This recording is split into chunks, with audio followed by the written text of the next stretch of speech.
sorry, a good Hokkien Mee has to have the wok hei, which is very important. It must have like the fragrance and like a bit of like the caramelization from like the sugar. It has the fragrance, it has the chili has a lot of kick to it. Yeah, then when you squeeze the lime on it, it's very good. I eat Hokkien Mee maybe once a week. Very savory dish now. It's a comfort thing. Fried noodles, lard, seafood, hot sauce, and a touch of lime. You can't leave Singapore without trying Hokkien Mee. We met Mitchell and Andre Ong, brothers who started selling it not long ago and have already won many fans. No lah, because I don't know how many pie. They want to get to the side one.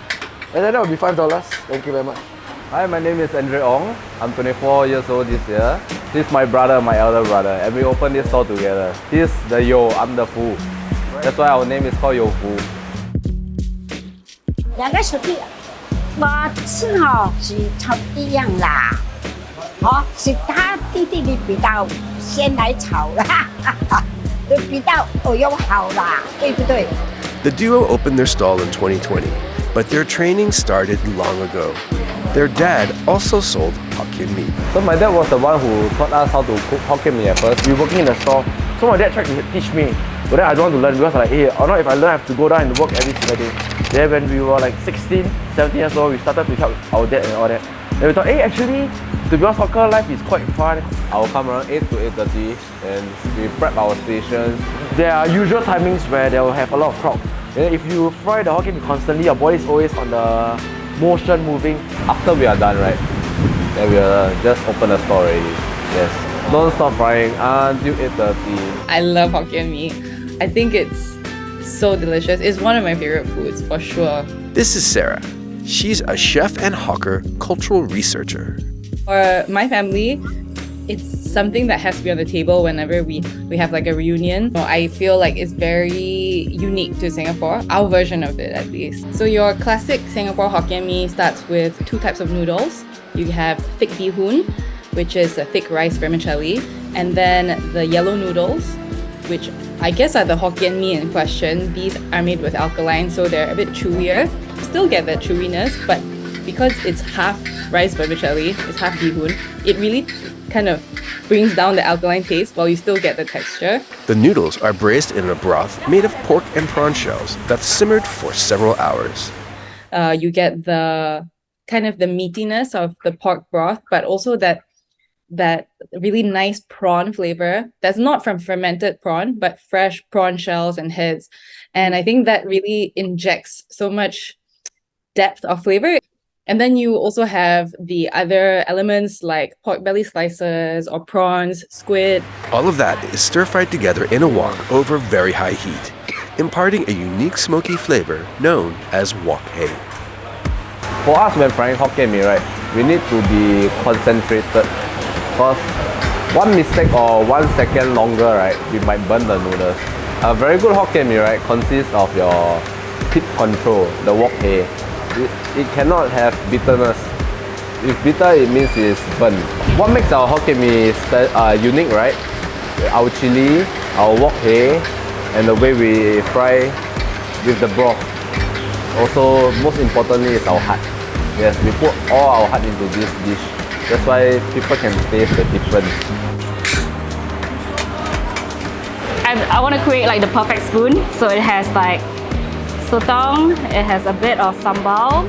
He said he's very, very proud of his sambal, so I gotta try it. The cautionary warning was that it's super spicy, so I'm a bit scared. Every single strand of noodle, every single strand of bee hoon, it has that taste, that savory taste, and it's like almost a bit sweet and fragrant as well.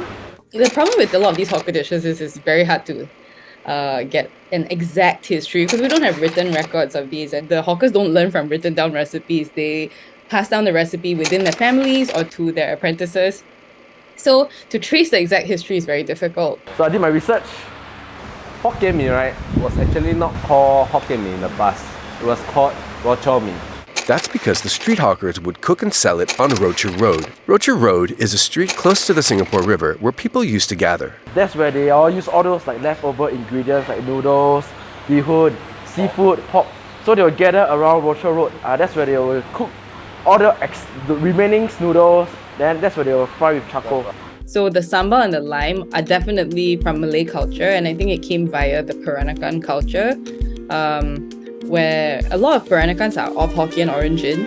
I guess I'm very Singaporean. For me, I really need the sambal with my Hokkien Mee. I think it's not just the spiciness, but also the kind of slight hint of the fermented shrimp, the belacan that you get in the sambal that brings out the prawn flavor in the Hokkien Mee.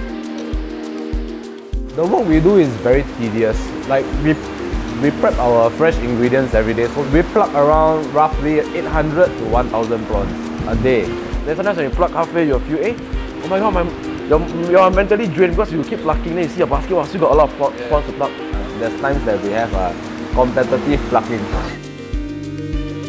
So everything in our store, right, we do it ourselves. Our chili, our soup, everything. Hokkien Mee is like very old traditional food in Singapore. I think 80% of the people, they will doubt you because they have never seen like young hawkers. They'll feel very motivated. They're like, okay, now is the time, and you come, let's prove ourselves now.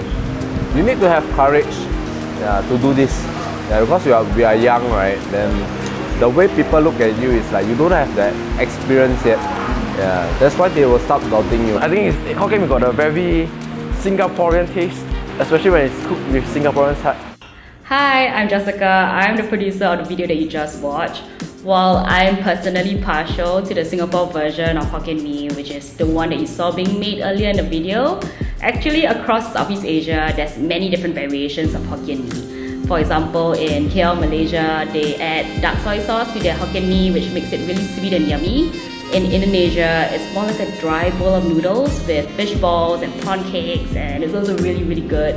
So tell us in the comments below, have you tried other variations of Hokkien Mee, and which one is your favorite?